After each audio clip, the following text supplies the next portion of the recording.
함께 기도하겠습니다.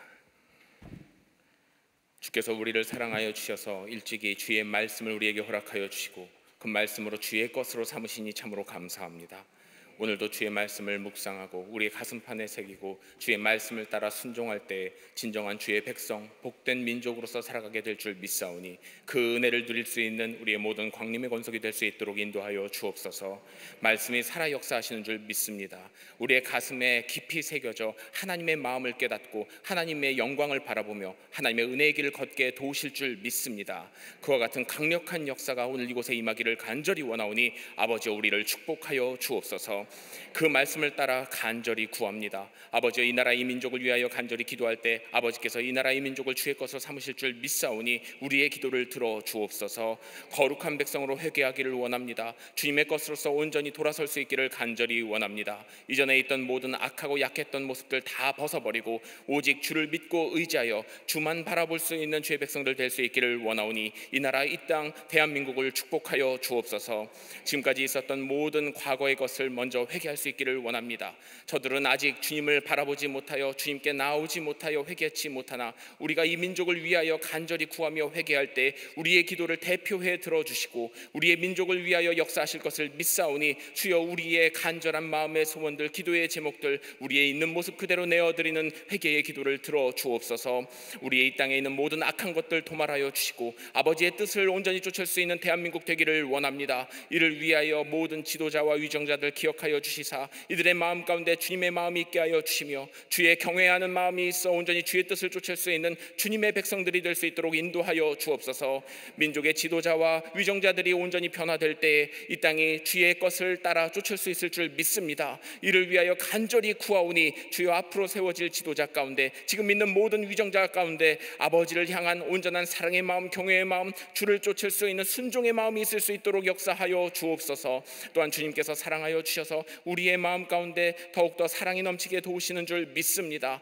우리가 사랑이 넘쳐 흘러 많은 이들에게 주의 복음을 전할 수 있기를 원하오니 더욱더 힘써 복음의 증거자로서 설 수 있도록 우리의 마음과 생각, 발걸음들을 주장하여 주옵소서. 이 땅에 있는 모든 교회들이 깨어 기도할 수 있게 하여 주시고 더욱더 힘써 복음을 증거할 수 있게 하여 주시고 교회가 더욱더 흥왕할 수 있도록 축복하여 주옵소서. 교회를 세우고 교회를 돕고 오늘도 힘써 복음을 전하는 우리 광림의 재단을 기억하여 주시며 우리의 재단을 통하여 하나님의 나라가 이곳에 임하기를 간절히 원하오니 아버지여 역사하여 주옵소서.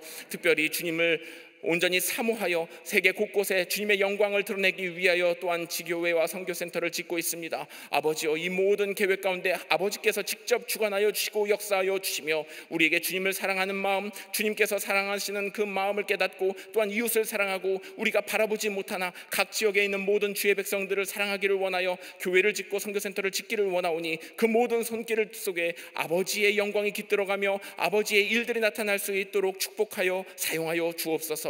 아버지께서 그 일을 위하여 오늘도 우리를 부르시고 일하게 하시는 줄 믿습니다. 말씀을 통하여 더욱더 주님의 음성을 깨닫고 주님의 부르심을 깨닫고 주님의 명령을 깨달아 행할 수 있는 은혜를 누리기를 원하오니 주여 이곳에 주의 영이 임하셔서 우리의 마음을 다스려 주시고 우리의 해야 할 바를 깨달을 수 있도록 인도하여 주옵소서. 아버지께서 행하신 놀라운 일들이 오늘 이곳에 넘치도록 임한 줄 믿사옵고 또한 이를 쫓아 나아가는 우리 모두에게 주의 복락이 임한 줄 믿사오며 예수 그리스도의 이름으로 기도합니다. 아멘.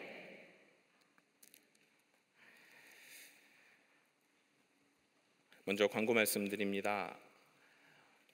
여성교회 가을 선교장터가 진행 중에 있습니다. 우리 해남 감리교회 건축을 위해서 여성교회 가을 선교장터가 지금 밖에서 밀레니엄 광장에서 진행되고 있습니다. 반찬들과 기증품들이 판매되고 있으니 많은 참여하시길 바랍니다. 이거는 내가 필요한 것을 사는 게 아니라 하나님의 나라를 위해서 우리가 헌신할 수 있는 기회입니다. 거기에다 덤으로 좋은 것도 얻을 수 있는 기회입니다. 그래서 내 필요를 찾지 마시고 먼저 하나님께 영광 드림을 위해서 그리고 또한 나에게 주시는 하나님의 기쁨을 누리는 시간으로서 꼭 함께 참여하시기를 바랍니다. 트리니티 성경 암송이 있습니다. 우리 암송을 원하시는 분들은 트리니티 담당 전도사에게 신청해 주시기를 바랍니다. 우리 지난 암송 말씀이 느헤미야 4장 4절부터 6절까지라고 말씀을 담임 목사님께서 해주셨습니다. 오늘 이 말씀을 암송하실 분이 있습니다.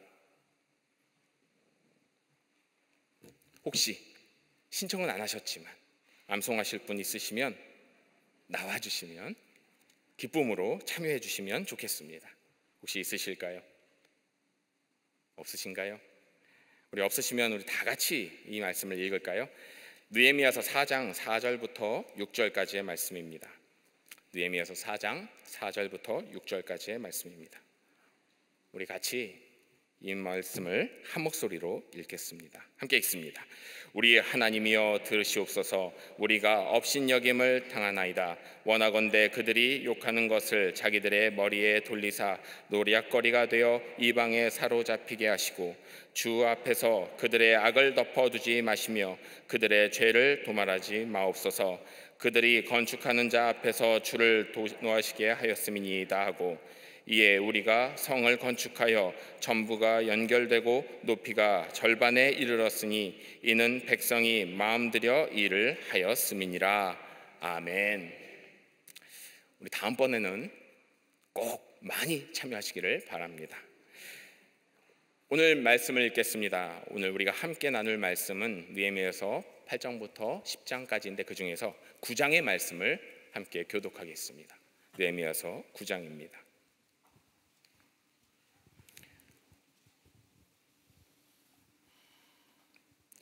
느헤미야서 9장을 저와 한 절씩 교독하고 마지막 절은 함께 읽습니다. 제가 먼저 읽습니다.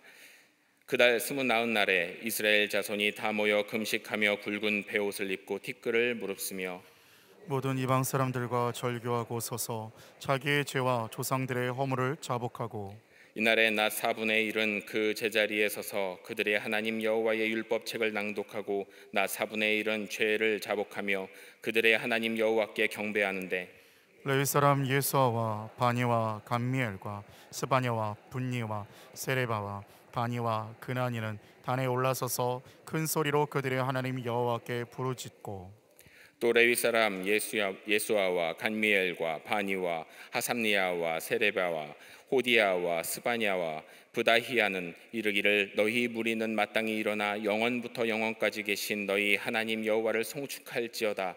주여 주의 영화로운 이름을 송축하는 것을 우리 주의 이름이 존귀하여 모든 송축이나 찬양에서 뛰어남이니이다.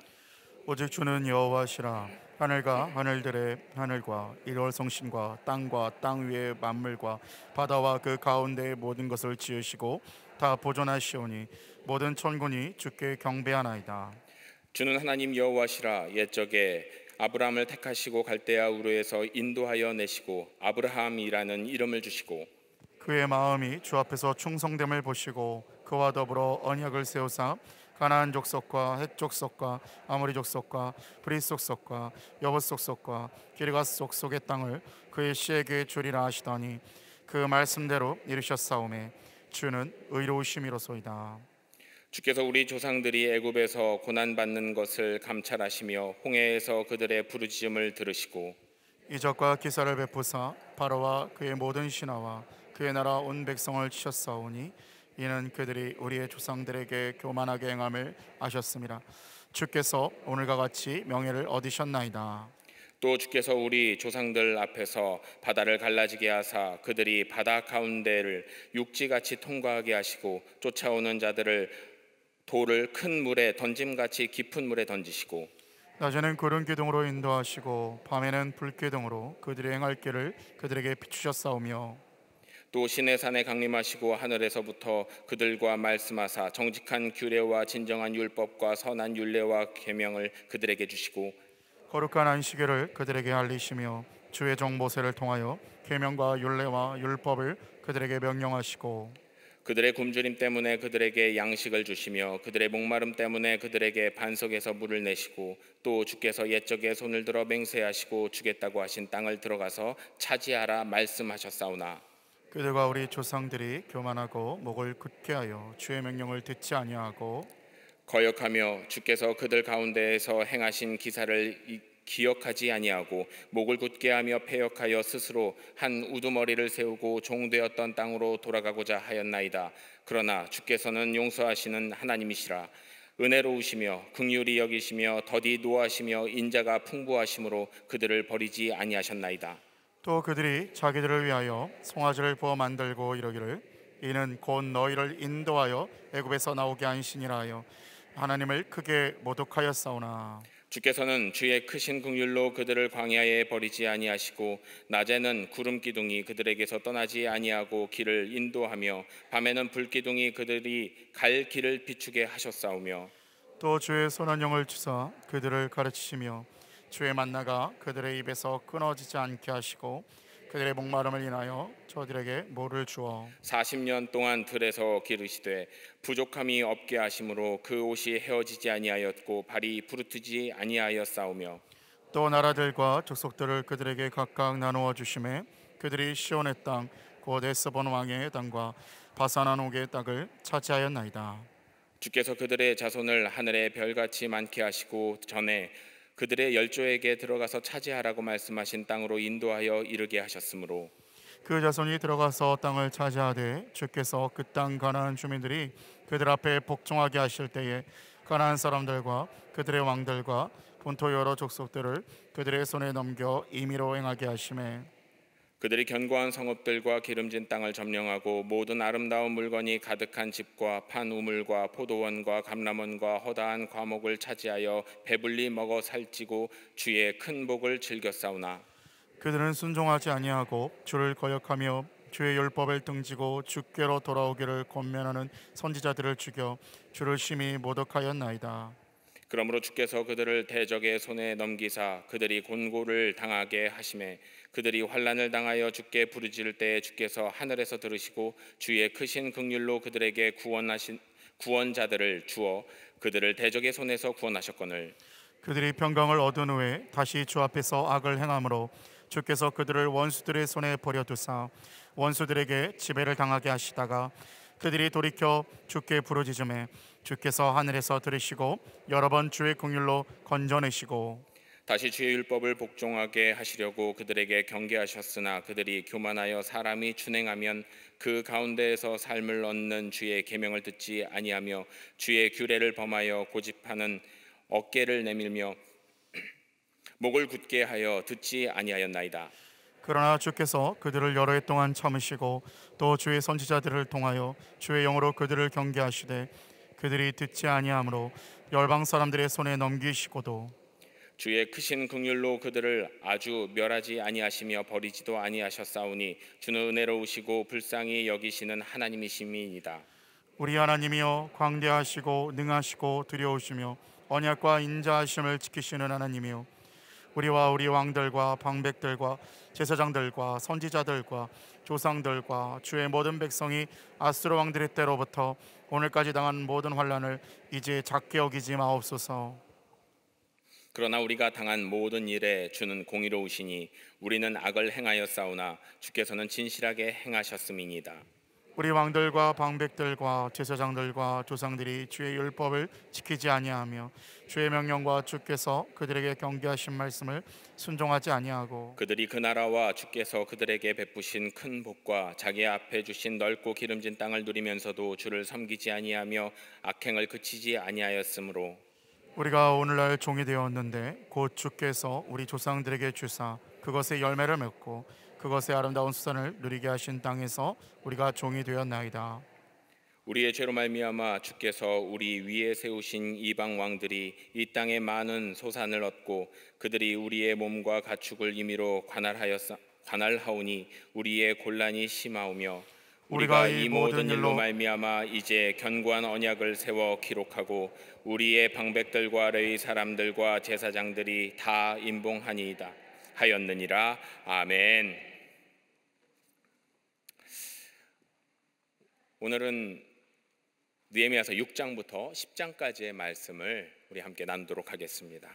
먼저 6장의 말씀입니다. 6장의 말씀을 전반적인 내용을 좀 서술로서 설명을 드리고자 합니다.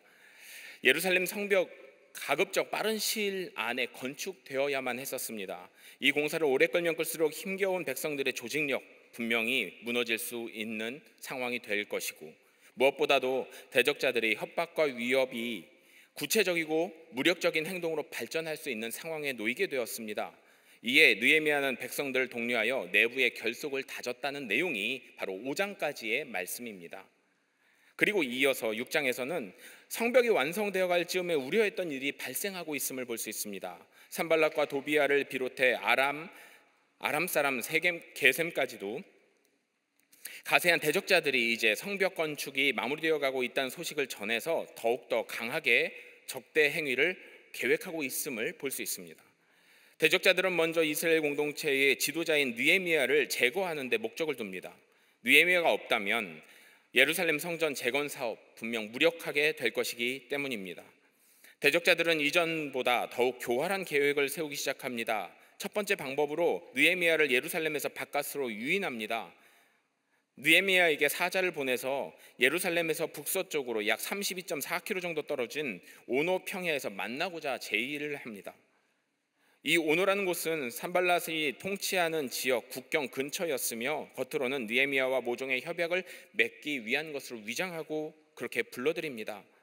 그러나 느헤미야는 하룻길이나 예루살렘으로부터 떠나야 할 이유가 무엇이 있었겠습니까? 뿐만 아니라 성벽 공사가 마무리되어 가고 성문 공사를 감독해야 할 중요한 시점에서 떠날 수가 없었습니다. 또한 오노는 산발랏의 지배 아래에 있는 곳으로 느헤미야에게 가서 유리할 것 조금도 없습니다. 느헤미야는 일단 내가 이제 큰 역사를 하니 내려가지 못하겠노라 어찌하여 역사를 떠나 정죄하게 하고 너희에게로 가겠느냐라고 그 제의를 거절합니다. 그리고 향후 동태를 살펴봅니다. 느헤미야의 예측대로 그들은 네 차례에 걸쳐서 계속해서 사자를 보내 느헤미야를 나오게끔 유인하고 그리고 또다시 이방 중에서 소문이 있고 가스무도 말하기를 내가 유다 사람들로 더불어 모반하려 하여 성을 건축한다 하니 내가 그 말과 같이 왕이 되려 하는도다. 또 내가 선지자를 세워 예루살렘에서 너를 들어 선전하기를 유다의 왕이 있다 하게 하였으니 이 말이 왕에게 들릴지라. 그런즉 너는 이제 오라 함께 의논하자라고 말하면서 회유책과 함께 비방하며 협박하는 내용, 그리고 왕과 사이가 안 좋게 만들 수 있는 그러한 내용으로서 유인하고자 합니다. 느헤미야는 이 편지의 내용 신경 쓰지도 않습니다. 그들의 목적이 예루살렘 성의 재건을 방해하려는 것임을 알고 있었기에 더더욱이 이러한 내용들은 무시해버립니다. 또한 느헤미야가 마치 아닥사스다 왕에 대하여 반역을 도모하는 것처럼 흉계를 꾸미고 있는 것, 그리고 그를 통해서 최종적으로 자신을 제거하기 위한 음모가 있다는 것을 이미 파악하고 있습니다. 만일 그들의 주장이 사실이었다면 그들은 먼저 페르시아 왕 중앙정부로 보고를 했겠죠. 그래서 탄핵을 했을 것입니다. 그럼에도 그렇지 않았다는 것은 이미 대적자임에도 이렇게 회유책처럼 이야기했다는 것은 그것이 거짓이라는 것을 분명하게 나타내는 증거입니다. 그래서 느헤미야 생각에도 그것은 그저 계략일 뿐 내가 응할 필요가 없다고 여겼었던 것 같습니다. 느헤미야는 너희 말한 바 이런 일은 없는 일이요 내 마음에서 지어낸 것이라고 8절에서 말을 하며 대적자들의 제의를 단호하게 거절합니다. 그러나 대적자들은 무에다발의 손자 들라야의 아들 스마야에게 뇌물을 주어 느헤미야의 지도력에 대한 백성들의 신뢰를 무너뜨릴 그 다음 계획을 세웁니다. 스마야는 자신에게 하나님의 말씀이 임하였다고 선전하고 두문불출 문을 닫고 칩거합니다. 이것은 느헤미야의 호기심을 불러일으키기 위한 전략이었을 것입니다. 느헤미야는 평소에 스마야를 신뢰한 것으로 보입니다. 그렇지 않았다면 은밀히 스마야에게 찾아갈 이유가 없었을 것입니다. 그것이 10절의 말씀에 나타나 있습니다. 스마야는 느헤미야가 자신을 찾아오자 밤중에 암살당할 위험이 있다고 말하고 성전으로 들어가 문을 잠그는 것이 좋겠다라고 이야기합니다. 그러나 느헤미야는 스마야의 예언이 거짓임을 알았습니다. 왜냐하면 이미 하나님께서 허락하심으로 예루살렘 성 재건 공사가 끝나가고 있는 상황에서 공사의 감독을 맡은 중책을 그만두고 피신하라고 하나님께서 말씀하실 리가 없기 때문입니다. 어찌 보면 생명조차도 다 이 일을 위하여 하나님의 백성들을 온전히 세우기 위하여 내건 모습입니다. 또한 결정적인 단서로 오직 제사장들만 들어갈 수 있는 성전에 제사장이 아닌 느헤미야에게 들어가라고 제의한 것을 보면 율법을 말 그대로 범하게 하는 모습이기에 있는 거짓 선지자라는 것을 여기게끔 확신할 수 있는 대목이 되었습니다. 설마 하나님께서 보내신 이가 하나님의 말씀을 어기게끔 요청을 이야기를 할까요? 참된 선지자라면 분명 그 율법의 내용을 분명하게 깨닫고 그 율법을 지키기 위해서 노력했을 것입니다. 그렇기 때문에 느헤미야는 단호하게 이 스마야의 제의 또한 거절합니다. 우리는 말씀을 붙잡고 살아가는 데 있어서 한 치 앞도 모르는 인생, 그렇게 말씀대로 살아가는 것이 옳은 줄 믿습니다. 좋은 방법이 있을지 모릅니다. 그럼에도 불구하고 말씀을 따르는 것이 가장 분명하고 확실한 복의 길인 줄 믿습니다. 그러한 모습을 보여주는 것이 바로 느헤미야의 이 오늘 본문의 모습입니다. 느헤미야의 판단이 분명 옳았습니다. 율법을 거스르는 내용, 그것을 피한 것이, 그리고 하나님께서 허락하셔서 세우게 된 이 성벽의 사업, 목숨 걸고 행한 것이 바로 하나님께서 원하시는 바 분명한 것임을 우리는 말씀을 통해 깨달을 수 있습니다. 대적자들은 느헤미야로 하여금 극도의 공포감에 빠져서 율법을 범하게 함으로 이 성전 재건 사업을 회방시키고 싶었으나, 그러나 이 모든 것이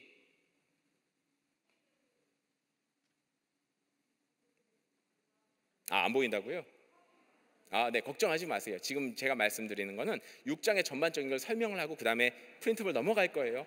갑자기 뒤에서 이제 말씀을 해주셔서 뭐 때문에 뭐가 안 되나 싶어서 깜짝 놀랐네요. 네, 전반적인 내용을 먼저 설명을 해드리려고 합니다. 왜냐하면 조금 빠르게 넘어가기 위해서 설명해드리려고 합니다. 말로 하니까 좀 귀에 잘 안 들어오시죠? 이제 보면서 넘어가시면 쉬울 거예요. 지금 제가 말씀드리는 내용은 6장의 앞부분에 있는 내용들을 요약하고요, 거기에다가 설명하는 부분을 더 덧붙여서 지금 말씀을 드린 내용입니다. 전반적인 내용이니까요, 일단은 귀로 들으시고 대략적인 것을 조금 기억하셨다가 지금 프린트물의 내용을 보시면 좀 더 쉽게 이해하실 수 있을 것 같습니다.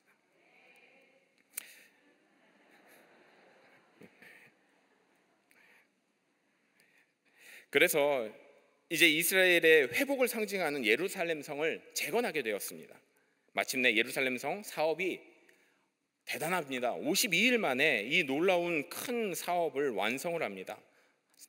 아닥사스다 20년 기슬루월에 시작해 니산월에 아닥사스다 왕의 허락을 받아서 예루살렘에 도착한 엘루월, 그러니까 좀 더 구체적으로 우리에겐요, 11월과 12월 사이에 예루살렘 성에 대한 소식을 느헤미야가 듣고요, 그리고 3월과 4월쯤에 아닥사스다 왕에게 허락을 받고요, 그리고 예루살렘 성에 그 다음 해인 8월과 9월쯤에 도착을 합니다. 그때부터 성전 재건 사업을 시작합니다. 그러니까 어마어마한 성을 재건을 하는데 그에 대한 진행 속도가 어마어마하게 빠릅니다. 1년 만에 계획부터 실행까지 다 해버리는 거예요. 성전 재건 사업 방해하는 이들, 분명 이렇게 급박하게 하는 일이기 때문에 제대로 되지 않았을 것이라고 여겼고요, 조금만 방해하면 분명 스스로가 무너질 것이라고 여겼었을 것입니다. 그런데 이것을 이루어냅니다.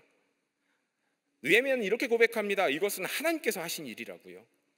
결코 인간이 할 수 있는 일이 아니었기에, 인간이 계획한다고, 인간이 행한다고 이룰 수 있는 일이 아니었기에, 뿐만 아니라 대적자들 또한 얼마나 강합니까? 그 가운데서 이루어지는 이 모든 일들, 우리의 힘으로 능력으로 된 것이 아닌 전적으로 하나님의 도우심이었기에 가능했음을 고백합니다. 그렇기에 이 일들을 통해서 하나님께서 우리와 함께 계심을 분명히 보여줄 수 있는 증거가 되었습니다.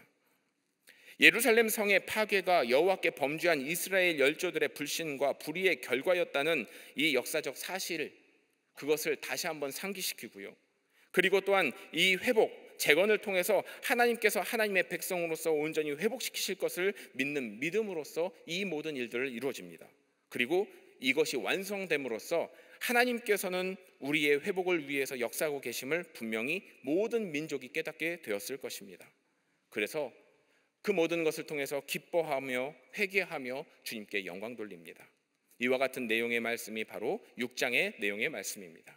그러면 이제 6장의 내용의 말씀을 좀 더 구체적으로 보도록 하겠습니다.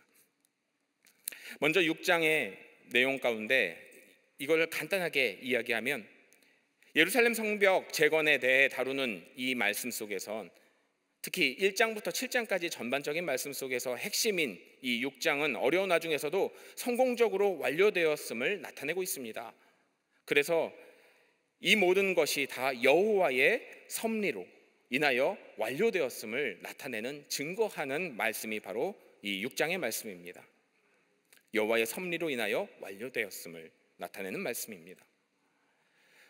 느헤미야를 죽이려는 음모가 있었습니다. 바로 이 성전 건축, 성벽 건축을 재건하는 데 있어서 이것을 방해하기 위해서 가장 앞서서 인도했었던 느헤미야를 죽이면 분명 흐지부지 될 것이라고 여겼기 때문에 대적자들이 이들을 괴롭힙니다.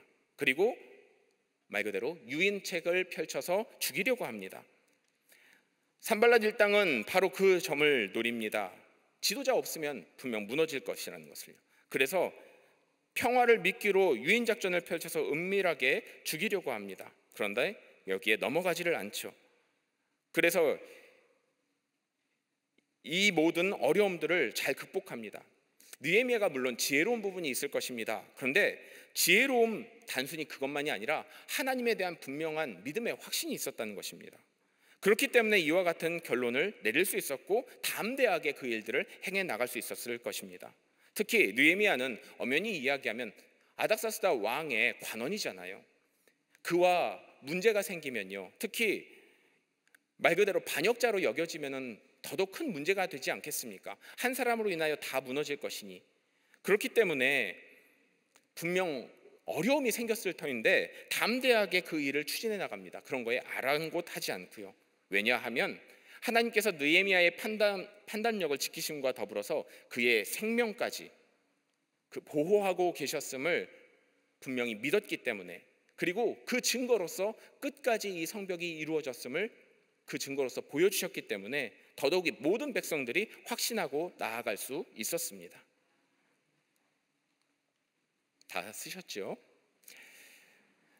느헤미야를 살해하는 음모가 그래서 이렇게 진행됩니다. 산발락과 도비아와 게셈이 성벽을 재건한다는 소식을 듣자마자 오노평지로 유인해서 죽이려고 하는, 그런데 그 모든 것을 다 거부합니다. 느헤미야를 역적으로 몰려는 음모가 진행이 되었었고, 그것 때문에 사실 누가 보아도 왕의 관원 속한 사람이라면요 분명 두려워했을 법도 한데 그거에 대해서 담대하게 이겨냅니다. 하나님의 사람 느헤미야는 이러한 사단의 계기를 이길 수 있는 힘이 있었습니다. 지혜도 있었고요, 담대함이 있었습니다. 그렇기 때문에 우리도 이와 같이 하나님을 신뢰하고 의지하여 모든 괴계를 물리칠 수 있는 믿음의 사람이 되어야겠습니다. 느헤미야를 역적으로 몰아가려는 음모가 이런 식으로 진행됩니다. 산발랏이 먼저 편지를, 화평을 전하는, 그러니까 이거는 정식 서한이에요. 우리가 이렇게 계약합시다. 그래서 서로에게 좋게 합시다 라고 어찌 보면 거짓이지만 조약 서한을 보내는 것입니다. 조약 요청 서한을 보내는 것입니다. 그래서 느헤미야와 유다 사람들이 또한 그거에 혹할 수 있게끔 만들죠. 왜냐하면 방해가 자꾸 심해지니까 분명 늦어질 거 아니에요. 일하는 사람들도 힘들 것 아니겠습니까? 그러니까 이것을 쉬이 잘 하기 위해서 이와 같은 유인책을 펴니다. 또한 반면에 반역자로 몰아서 이를 문제 삼아, 만약에 생각해 보십시오. 그 자리에 나왔다면 너가 정말 반역을 꾀한 무언가가 있으니, 뭐가 걸리는 게 있으니 나왔는 거 아니냐, 그렇게 여겨지지 않겠습니까? 그러니까 그러한 소문을 통해서 말 그대로 해방하는 방법을 택합니다. 느헤미야는 당연히 그런 일도 없었고요, 그러한 것이 거짓이라는 것을 분명히 알고요, 하나님께서 이곳에 나를 보내셔서 행하게 하셨다는 확신이 있었기에 그는 담대하게 이 일들을 행해 나갑니다. 모든 유혹과 또한 여러 가지의 속임수를 물리치고 행해 나갑니다. 그리고 그걸 이루어 나아갈 때 그냥 하는 것이 아니라요, 기도함으로 행하여 이루어 나아갑니다. 이제 내 손을 힘 있게 하옵소서. 우리는 모든 일을 할 때 이와 같은 기도로서 시작하고 기도로서 끝낼 줄 알아야 합니다. 그러면 하나님께서 분명 우리에게 좋은 것으로 역사하실 줄 믿습니다. 느헤미야를 범법하게 하려는 음모가 또한 진행됩니다. 대적자들이 느헤미야를 궁지에 몰아서 범법하게 하려는 것을 나타낸 장면이 바로 10절부터 14절까지의 말씀에 나타나 있습니다. 이와 같은 방해 공작 중에 특이한 것은 거짓 선지자 스마야에 의한 것인데, 이 스마야, 사실 느헤미야도 이를 조금 의지했었던 것 같은데, 말 그대로요, 거짓 선지자들이 세상에 참 많습니다. 우리는 그 거짓 선지자를 어떻게 구분할 수 있을까요? 그 거짓 선지자를 잘 구분하는 것도 하나님의 주시는 축복이요 지혜인 줄 믿습니다. 그렇게 우리는 깨어서 기도해야 되고요, 항상 주님과 친밀한 소통을 통해서, 기도함을 통해서 악한 영을 경계할 줄 알아야 합니다. 그러지 않으면 분명 내가 믿었던 사람인데, 인간적으로 이 사람 참 괜찮은 본받을 만한 사람인데, 그 사람을 통해서 시험거리가 생기기 시작합니다. 그렇기 때문에 영적으로 굉장히 민감하게 깨어 있어야 함을 우리는 오늘 말씀을 통하여 깨달을 수 있습니다. 스마야를 통한 산발랏의 음모, 바로 이것은 그의 마음과 그의 생각을 흔들어 놓고 또한 그를 떠나게 함으로써 문제를 일으키게 하기 위한 것이었습니다. 산발랏은 느헤미야를 범죄케 함으로써 그의 인격을 실추시키고 정치적 영향력도 상실케 하려는 것이었습니다. 이게 무슨 뜻입니까? 앞서 말씀드린 것처럼요, 성전에 들어가는 것, 성소에 들어가는 것은 허락된 이들만 들어가야 했습니다. 그런데 산발랏이 그거에 대해서 허튼 소리를 하죠. 말씀과 상관없는 이야기를 하죠. 오늘 우리가 말씀을 배우는 이유가 여기 있습니다. 말씀을 진지하게, 구체적으로, 분명하게 배워야 할 이유가 여기 있습니다. 세상 사람들은요, 이 말씀을, 악한 이들은요, 이단들은요, 이 말씀을 자기 필요에 따라 해석하고 필요에 따라 그의 입맛에 맞게 쥐어주려고 합니다.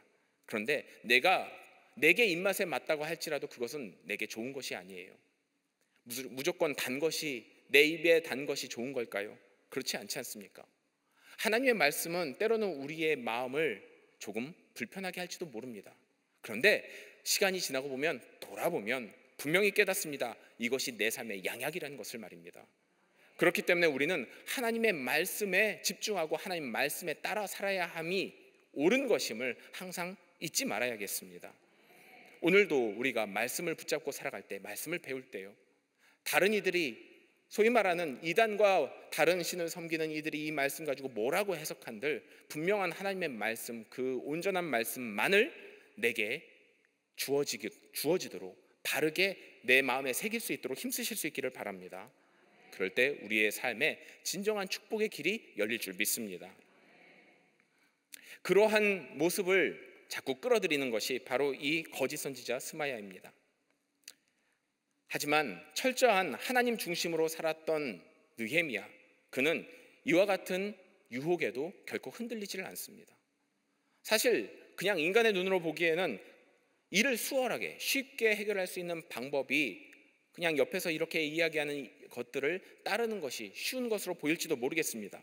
그러나 그것은 결코 좋은 방법이 아닙니다. 하나님의 말씀만을 쫓는 것이 우리에게 진정 좋은 것임을 언제나 기억하고 따를 수 있는 우리 성도님들 되시기를 간절히 기도합니다. 느헤미야를 범법자로 만들려는 그러한 음모들이 이렇게 진행됩니다.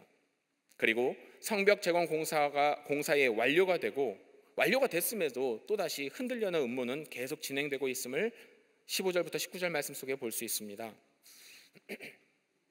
집요하고 끈질기게 회방하죠. 자기들의 무언가 손해를 볼 것 같아서 두렵기도 하고요. 그러니까 계속해서 방해를 합니다. 우리는 이 모습 속에서 성벽 재건이 반드시 이루어져야 한다는 당위성을 지니셨기에 모든 악한 영들 괴계를 물리치시고 성벽 재건을 마치시게 하시는 하나님의 손길을 볼 수 있습니다. 하나님은 이미 좋은 것으로 예비해 두셨어요. 그렇게 완성하면, 그렇게 하나님의 말씀에 따라 나아가면 너희는 안전하고 평강하고 하나님 축복을 누릴 수 있는 백성으로 서게 될 것을 이미 준비해 두셨어요. 문제는 그것을 쫓느냐 쫓지 않느냐입니다. 그것을 믿음으로 쫓으면요, 먼저는 하나님이 살아 역사하시는 분, 하나님의 영광이 이 땅에 드러내는 귀한 도구로 사용하십니다. 뿐만 아니라 그 영광 때문에 우리도 또한 하나님의 복락을 이 땅에서 누리게 됩니다. 그렇기에 우리는 기쁜 마음으로 하나님이 말씀하시는 바, 예비하신 그 놀라운 축복 가운데 나아가기를 힘써야겠습니다. 멈추지 말고요, 힘써 나아가는 것이 우리의 마땅한 본분입니다. 하나님의 백성의 의무입니다. 이렇게 성벽 공사가 끝납니다. 정말 대단한 일입니다. 어마어마한 규모의 성벽 공사를 52일 만에 끝내다니요. 그것도 말 그대로 설계도 해야 되고요, 사람들도 모아야 되고요, 그 모든 일들을 거의 1년도 채 안 되는 시기 안에 모든 것을 끝내버립니다. 사실 대적자들이 아마 이렇게 될 것은 전혀 상상치도 못했을 거예요. 그리고 반면에 이렇게 끝내지 않았었다면 대적자들 때문에 제대로 이루어지지도 않았었을 거예요. 그런데 하나님께서 이스라엘 백성들을 한 마음이 되게 하시고 또한 수고할 수 있는 힘을 주시고 그리고 모든 상황과 환경을 주장하여 주시사 이렇게 속히 끝낼 수 있도록 도우셨습니다. 그렇게 이것 자체가, 이 일 자체가 하나님의 영광이 드러나는 일이 되었습니다. 성전 재건이 끝나고 또다시 여러 가지의 문제점들이 드러나기 시작합니다. 7장의 말씀입니다. 7장의 말씀을 보면 말 그대로 모습만 갖췄잖아요. 그 다음에 필요한 것은 무엇일까요? 바로 내부에 대한 문제입니다. 백성들의 부흥 운동을 통해서 증거를 해야 되는데, 그러니까 이제 이후에 8장부터 시작되는 말씀은 이걸 좀 나누어서 볼까요? 1장부터 7장까지는 제도적으로 다시 이스라엘 백성을 세우시는 모습, 성전을 통하여 하나님의 백성으로서 세우시는 모습이라면 8장부터 이후의 말씀은 13장까지의 말씀은 영적으로서 세우는 신앙에 대해서 다시 성장시키는, 부흥시키는 운동에 대한 이야기가 나타나 있습니다. 그 가운데 7장은 말 그대로 그 문제점을 바라보고 우리가 어떻게 해야 할지를 계획하는 말씀이라고 볼 수 있겠습니다. 그래서 먼저는 1절부터 4절까지의 말씀에 보면 성벽 재건 공사가 악전고투 속에서 하나님의 은혜로 완료된 이후에 여러 가지의 모습들이 좀 드러나기 시작합니다. 느헤미야는 성벽 공사 완료 후에 계속된 음모에 대해서 대비하였음을 밝힘과 동시에 그들의 대적 행위가 계속 이어졌음을 또한 암시적으로 나타내고 있습니다. 이 말씀을 나타낸다는 것은요, 우리에게 이러한 어려움이 있었는데 이러한 어려움들을 이길 수 있는 기회가 바로 이 기회였다는 걸 백성들에게 선포하는 것입니다. 그래서 백성들이 알아서 그것을 깨달아서 열심히 일만 하느라 이런 일들이 있었는 줄 몰랐구나. 그런데 이 일을 진행하는 데 있어서 그렇게 어려움 속에서도 우리가 이 일을 해내었구나. 어떻겠습니까? 하나님의 도우심과 스스로 하나님께 속한 백성임의 자부함을 같이 가질 수 있는 대목이 바로 이 대목입니다. 먼저 마음이 약해졌기에 이 모습을 바라보면서 너희가 믿으라는 것입니다. 느헤미야는 귀한 짓고 오직 성벽 재건에만 관심을 가지고 있었습니다. 다른 데 눈 돌릴 겨를조차도 없었습니다. 그러나 당시 최대의 관건이었었던 성벽 재건 문제가 해결되자 그동안에 잠시 덮어주었던, 아니 바라보지도 않았었던 문제, 그 문제를 발견합니다. 그 문제는 먼저는요, 성벽을 계속 파수해야 될 사람을 세워야 되는데 느헤미야는 문지기와 노래하는 자들과 레위 사람들을 성벽에 파수하는 사람들로 세웁니다. 무슨 뜻이냐면요, 일을 하고 있는데 그걸 지켜야 되잖아요. 지킬 사람들 누가 있습니까? 문지기와 노래하는 자 그리고 레위 사람들은 모두 레위 지파에 속한 사람들입니다. 그렇지만 그들의 역할은 좀 달랐습니다. 그런데 느헤미야가 이들을 세웁니다. 문지기요? 문지기는 어떤 사람입니까? 문 지키고 있어야 되잖아요. 그러니까 다른 곳으로 이동을 하면 안 돼요. 그리고 노래하는 자들이 누구겠습니까? 간단히 이야기하면요, 하나님께 찬양하는 자, 성가대요. 그리고 레위 사람들, 다른 예배를 위해서 필요를 위해 열심히 수고하던 사람들조차도요, 이제 가장 위험한 것을 미리서 준비할 사람들로 세우기 시작합니다. 이 말씀 속에서 사실 좀 특별한 의미가 있는 것이, 문지기를 제외하고 노래하는 자들과 레위 사람들은요, 아시다시피 누가 와서 싸운다는데 싸울 수 있는 무언가가 될까요? 간단하게 얘기해서요, 평생을 책상 안에서 공부하는 사람 보고요, 가서 몸으로 뛰는 무슨 일을 하려고 하면 제대로 할 수 있겠습니까? 그게 쉽지 않은 문제거든요. 그런데 이 일을 추진합니다. 왜냐하면 꼭 필요했으니까요. 그동안에 못했던 문제, 이것을 이루어야 될 필요가 있으니까 이런 일들을 이렇게 대처를 합니다. 그런데 여기서 중요한 게 있어요. 그러면 제대로 대처가 될까요? 제대로 대처가 되지 않겠죠. 그런데 그것이 대처가 되는 방법이 됩니다. 왜냐하면 독려할 수 있는 기회이기 때문이에요. 성벽 파수를 하면서 평생 자기 했던 일들이 뭐예요?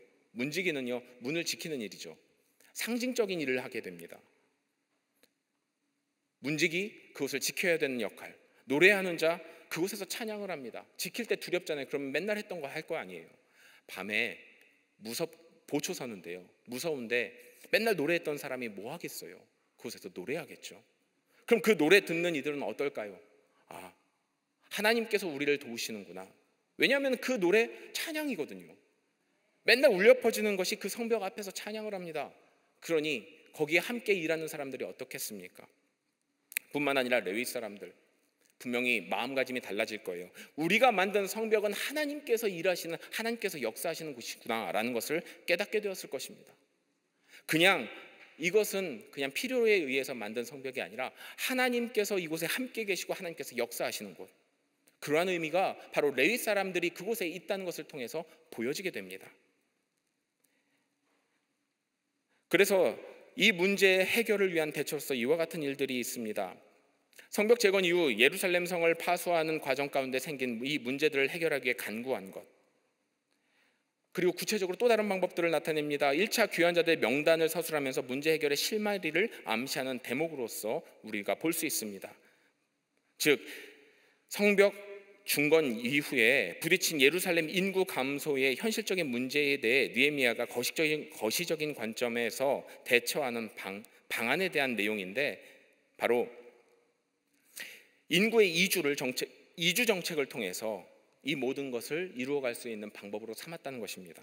특히 앞서 말씀드린 것처럼 노래하는 자들 그리고 레위인들을 보초로 세움으로써 이것 자체가 신앙 부흥 운동으로서 사용됩니다. 또한 느헤미야는 예루살렘의 인구 감소를 말 그대로 1차 귀환 때 인구 분포를 통해서 해결하려고 합니다.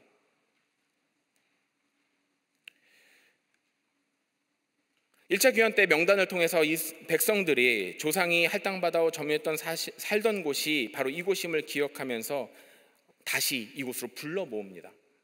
그러니까 명단을 선포해요. 너희들은 바로 우리의 백성이다. 그래서 너희가 거해야 될 곳은 바로 여기다 라고 하면서 외부에 흩어졌던 이들을 다시 불러 모으는 방법으로서 그 모든 보초에 대한, 그리고 그 안에 유지하기 위한 여러 가지 필요의 것들을 채우는 방법으로 사용합니다. 그래서 느헤미야가 1차 귀환자의 계보를 얻고요, 그 명단을 선포합니다. 이러한 이들이 우리의 계보에 있으니 이들이 속해야 한다라고 이야기합니다. 스룹바벨과 예수아와 느헤미야와 아사랴와 아라메와 나하마니와 모르드게와 빌산과 미스베렛과, 왜 이렇게 이름이 어렵나요? 비그웨와 느훔과 바하나, 이와 같은 이들, 그리고 평신도 중심으로 가게별로 또한 지역별로 그 이름을 부르고요, 그리고 제사장들, 레위 사람들, 노래하는 사람들, 그리고 문지기들, 느디님 사람들을 불러 모읍니다. 그리고 솔로몬의 신하와 자손들조차도, 솔로몬의 신하와 자손이 쉽게 말하면 무슨 뜻이냐면요, 유대인들이 아닌 다른 민족 사람이었으나 유대 지파로 속한 사람들, 이스라엘 민족으로 속한 사람들을 이야기합니다. 그 사람들을 다 불러 모아서 그곳에서 거주할 수 있도록, 그래서 이곳은 하나님의 백성들이 사는, 하나님의 돌보심에 따라 살아가는 땅이요, 그리고 우리 모두가 온전히 주의 것임을 제대로 표현할 수 있는 그런 환경을 조성하는 방법으로 삼습니다. 그리고 또한 종족과 계보가 불확실한 자들이 있었습니다. 그 가운데서 종족의 계보와 불확실한 자들, 말 그대로 하나님께서 이끄시는 백성들로서 속한 이들이라고 여겼었던 이들이 있었는데, 그 중에서 빠져나간 이들이요, 이스라엘 백성들은 쉽게 말해서 족보를 굉장히 잘 보관하고 잘 유지했었나 봅니다. 그래서 거기에서 벗어난 이들은요, 사실 쉽게 말하면 하나님을 배반했던 이들이라고 봐도 무방할 것입니다. 그렇기 때문에 그들에게 가지고 있었던, 예전에 지켜지고 있었던 직분, 그리고 그들이 누리고 있었던 여러 가지의 것을 다 뺏어버립니다. 무시해버립니다. 이게 뭔가 문제가 있는 것 같이 보이죠?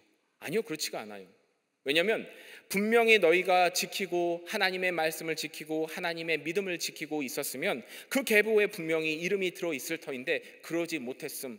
그러면 너희 스스로가 어떤 족속이냐? 돌이켜 보아라는 거예요. 이들을 무조건 못 살게 내쫓거나 혹은 돌로 쳐서 죽인 것이 아니라요, 그들의 직분을 빼앗았을 뿐입니다. 그들이 마땅히 여겼을 자기가 누려야 될 권위들을 빼앗았을 뿐입니다. 그래서 스스로에게 그리고 주위의 사람들에게 묻게 합니다. 정말 하나님을 믿고 온전히 따랐던 이들이 맞느냐는 거예요.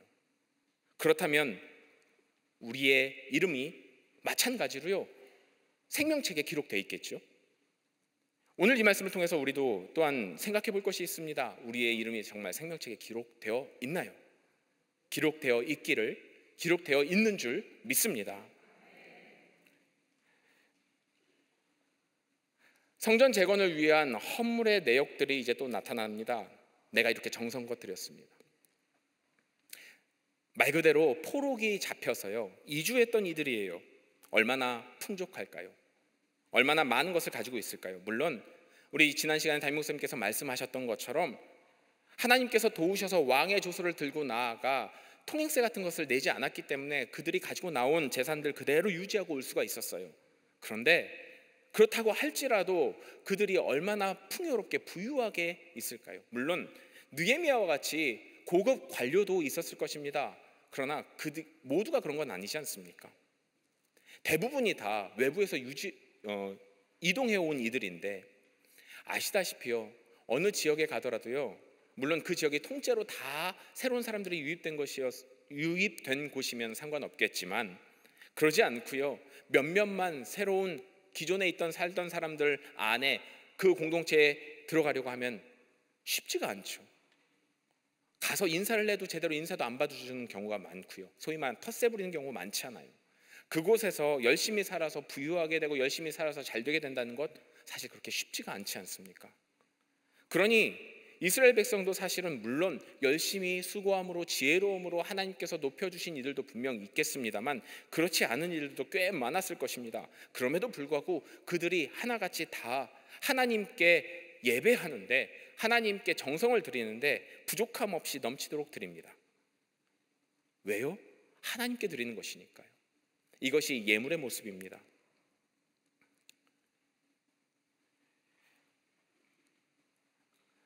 이제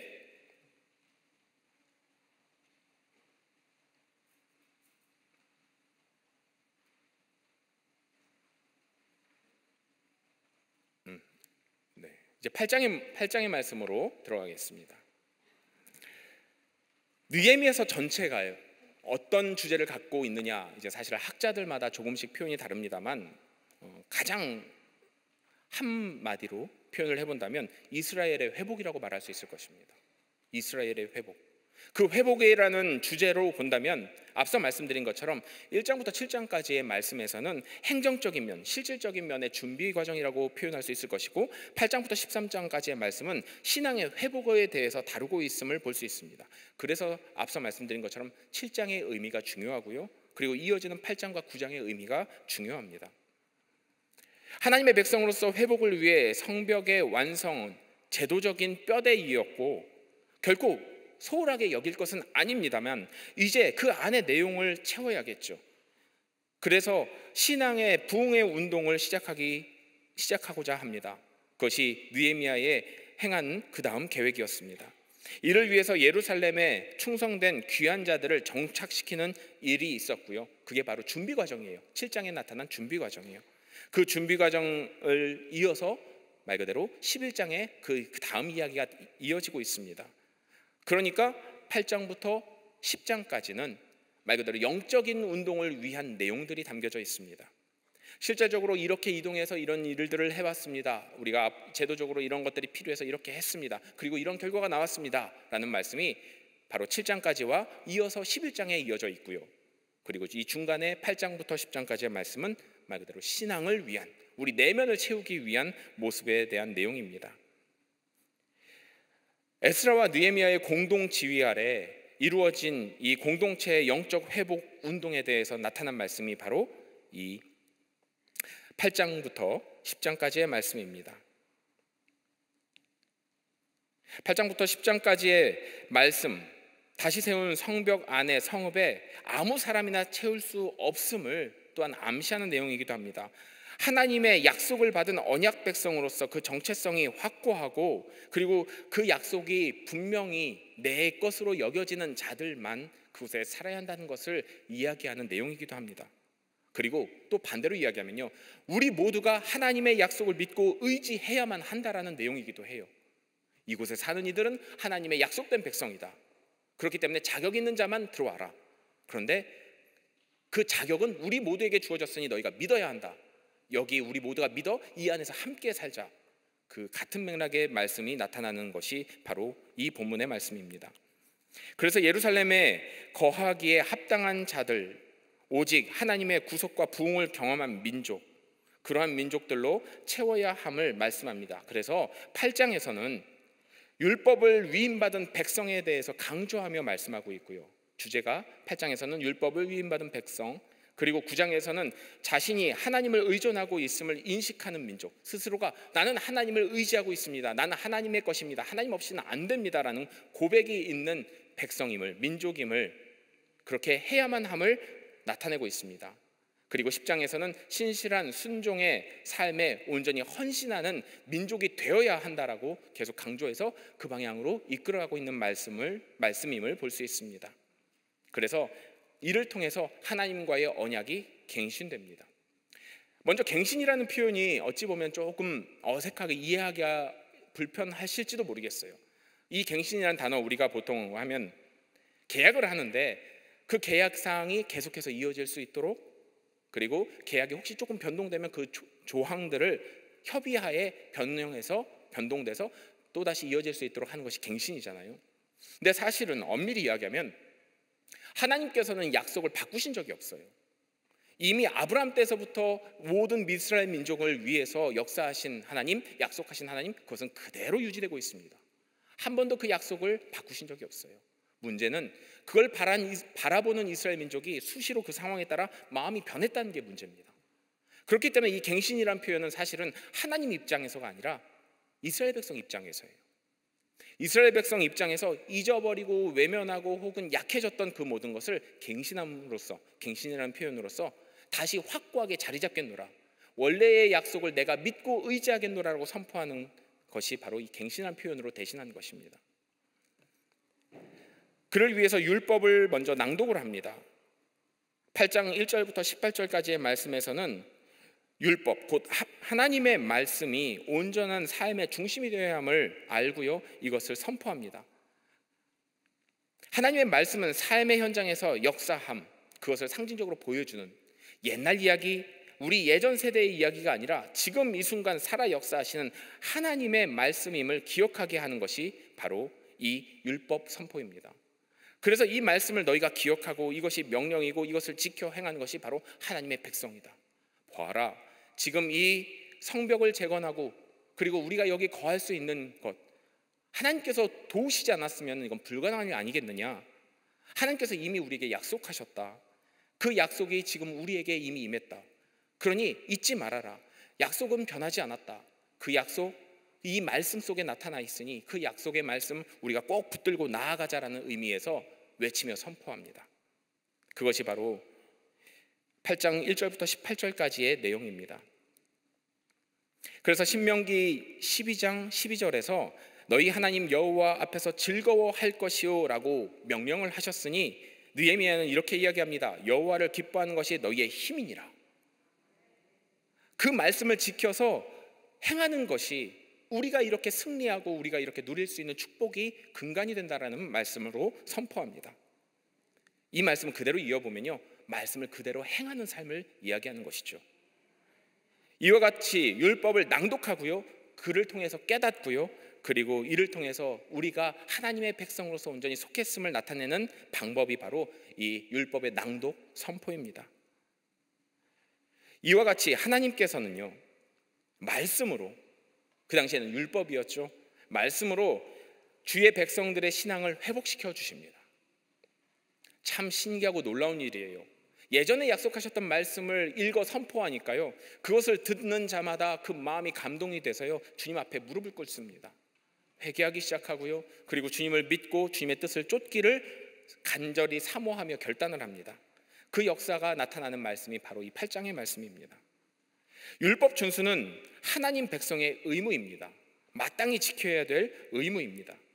그저 선택거리가 아닌 오직 하나님의 말씀을 지켜 따라야 하는 마땅한 본분이라는 것입니다.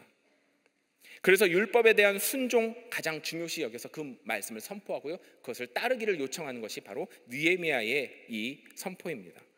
또한 초막절을 지킴으로 하나님의 구원의 역사를 다시 한번 기억하는 기회가 됩니다.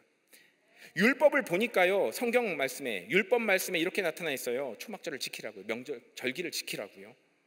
하나님께서 그들을 어떻게 도우셨습니까? 그 도우신 것을 기억해 보니, 되새겨 보니, 우리 조상들에게 행하셨던 하나님의 역사를 보니 지금 우리가 여기 있는 것이 결코 우연이 아닌 거예요. 분명한 하나님의 역사인 거죠. 그것이 믿어집니다. 아멘. 네, 맞습니다. 그래서 초막절을 지키게 합니다. 초막절을 지킨다는 것은, 그래서 우리가 이렇게 고백할 수 있습니다. 내가 하나님의 역사를 온전히 믿고 의지하고 내가 거기에 속했노라라는 것을 보여주는 표현인 것입니다. 그래서 초막절을 지키게 됩니다.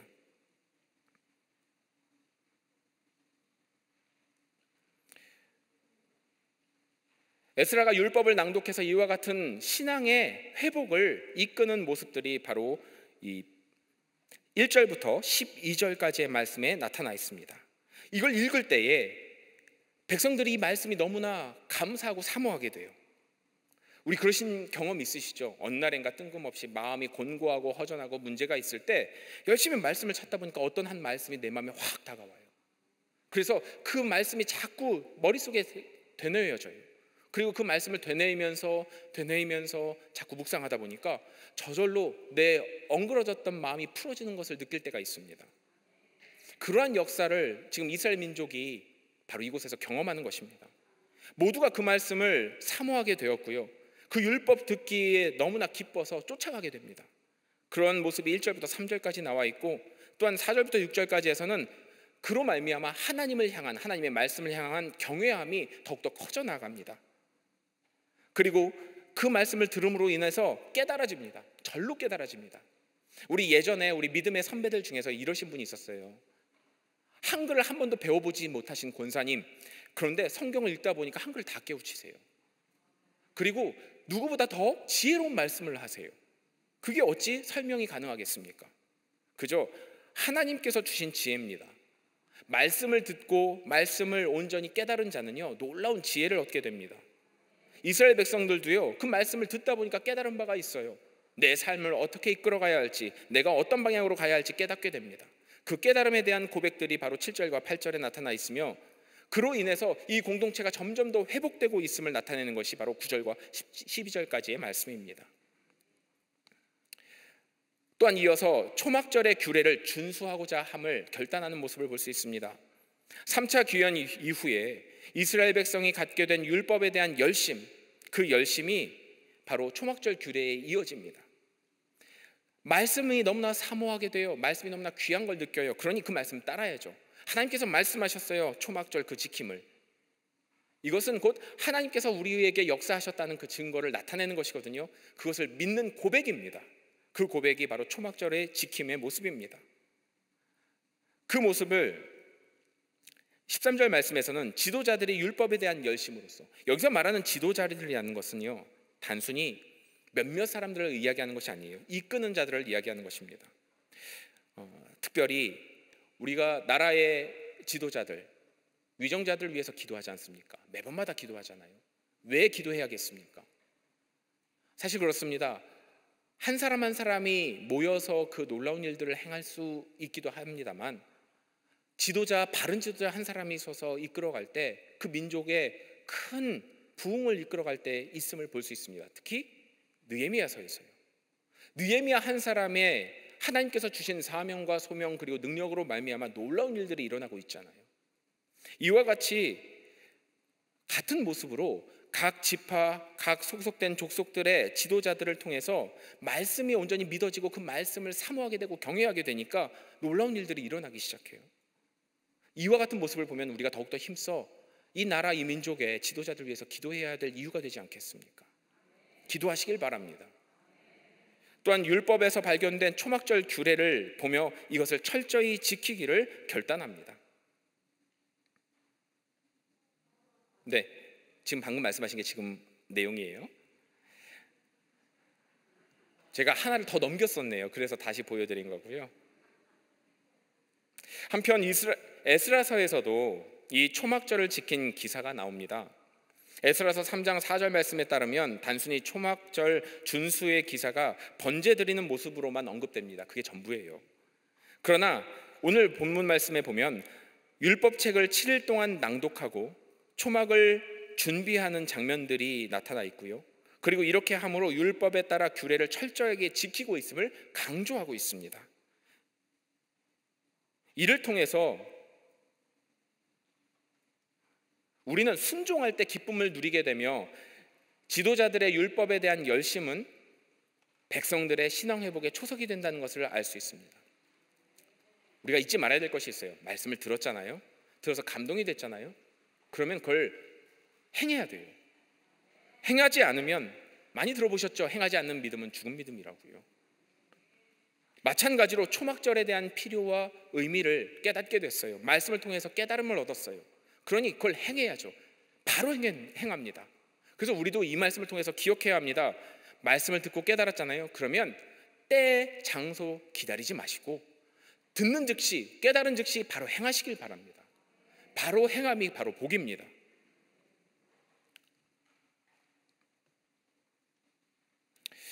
또한 백성들의 회개와 언약의 갱신에 대해서 9장의 말씀에 나타나 있습니다. 그래서 9장 전반의 말씀을 먼저 살펴보면요, 바로 앞장에서 8장에서 백성들이 에스라의 지도 아래 초막절을 충실히 지킨 사건 이후 9장을 통해서 백성들이 금식을 결의하고 회개하는 장면을 나타내고 있습니다. 이는 언약갱신의 필요성을 부각시켜서 백성들로 하여금 하나님과의 언약관계를 새로이 결단할 수 있도록 이끄는 모습을 볼 수 있는 대목입니다. 이를 위해 자신들이 지은 죄에 대한 백성들의 회개와 이스라엘과의 언약에 충실하셨던 하나님을 되새기며 이스라엘의 신앙 회복을 꾀하고 있음을 볼 수 있습니다. 먼저 하나님의 은혜, 하나님의 능력, 하나님의 일하심을 제대로 바라보려면요, 필요한 것이 있어요. 바로 회개입니다. 우리가 기도할 때 가장 먼저 기도하는 게 뭘까요? 먼저 하나님 영광 받으시도록, 그리고 그 다음 바로 하는 것이 회개의 기도입니다. 하나님을 인정하고요, 하나님이 역사하시는 분, 하나님의 위대하신 분임을 인정하고 그 앞에 나아가 그 결단을 할 수 있는 이유가 내가 죄에서 자유함을 얻었기 때문이라는 것을 고백해야 합니다. 죄에서 자유함을 얻으려면요, 죄의 사함을 받아야겠죠. 죄 사함을 받기 위해서 내가 고백하는 것이 바로 회개입니다. 그를 통해서 이스라엘 백성들은 하나님의 백성으로 속하게 됩니다. 이 9장의 말씀, 사실 8장의 말씀의 연속성 있게 보아야만 합니다. 왜냐하면 이 장에 언급된 초막절 행사, 앞장에서 나타난 8장에서 나타난 초막절 행사가 완전히 끝난 22일 바로 이틀 후에부터 나타난 이 행사로 인하여 이루어지기 때문입니다. 바로 회개의 회집 집회입니다. 또한 8장에서는 언급되지 않았었던 대속죄일의 준수가 바로 이 9장에서 회개의 운동의 형태로 나타납니다. 초막절을 지켰어요. 하나님을 모시고 산다는 백성이라는 것을 스스로가 인정했어요. 그리고 그걸 행했어요. 그런데 그 행함을 보면서 걸리는 게 있어요. 바로 내 죄의 연약함들. 그러니 그것들을 토로해놓고 내어놓고 용서를 구해야죠. 용서를 받아야죠. 그러니까 그 시기가 딱 대속죄일 때입니다. 그러니 이 대속죄일에 맞춰서 큰 회개의 집회를 연 것입니다. 그래서 모든 백성들이, 모든 민족들이 온전히 주 앞에 용서를 구하고 용서를 받고 주의 복된 백성으로서 속했음을 나타내는 과정의 이야기가 바로 이 9장의 말씀에 나타나 있습니다. 백성들이 이 회개를 위해서 스스로 괴롭게 하며 스스로 죄를 찾아 회개하고요, 하나님의 구원의 역사를 회상하는 기사를 중심적으로 나타내는 말씀이 바로 이 9장의 말씀입니다. 이와 더불어서 대속죄일 행사로서 이것이 기록되어 있는데 말 그대로 직접적인 회개, 그것이 개인의 회개가 아니라 대속죄일 우리 모두의 회개라는 것이에요. 그래서 우리가 기도할 때 또한 내 개인의 기도를 할 때야 물론 당연히 나의 회개 기도를 합니다만 또한 우리의 나라와 민족을 위해서 혹은 우리의 공동체, 각 공동체를 위해서 기도할 때는 공동체의 회개를 위해서 기도하는 것도 중요합니다. 한편 본장의 이 9장의 후반부에 나타난 기도는요, 레위 사람들이 드린 것입니다. 이 레위 사람들이 드린 것이라는 것, 그것은 말 그대로 몇몇 사람들의 회개 기도가 아니라 모두를 대표한 기도라는 뜻이에요. 우리가 하나님께 위임받은 백성입니다. 뭐라고 위임받았느냐? 너는 왕과 같은 제사장이라고요. 우리가 정말 왕과 같은 제사장이라면 나의 죄뿐만 아니라 이 나라 이민족의 죄, 심지어는 우리 대통령을 비롯한 모든 위정자들, 각 경제계, 정치계, 문화계 각 지도자들의 모든 잘못된 것도 우리가 함께 기도하며 회개할 수 있어야 합니다. 그를 위해서 하나님께서 우리에게 이와 같은 말씀으로 깨닫게 하시는 줄 믿습니다.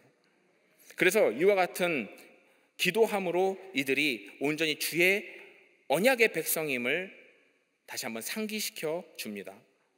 그러므로 오늘 본장에서 대두되는 이 말씀의 사실들은 하나님께서는 창조 활동의 시작부터 계속해서 구원의 역사를 주장하시고 긍휼과 은혜를 베푸셨음을 기억하게 합니다.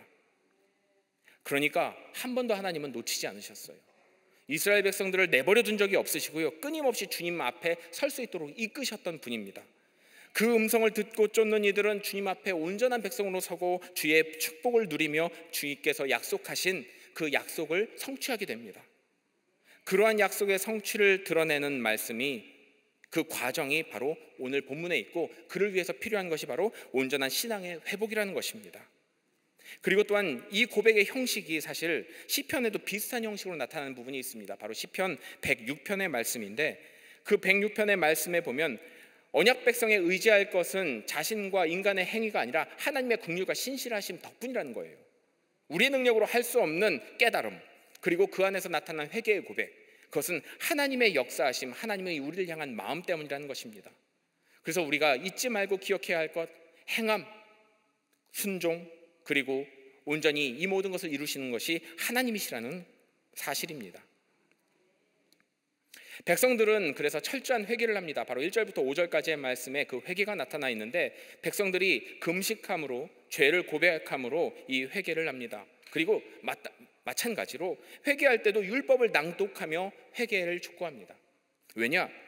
우리가 우리의 죄를 스스로 아무리 고백한다 한들 문제는 정말 우리의 죄를 제대로 안다고 자부할 수 있을까요? 우리의 죄가 정확히 도대체 무엇입니까?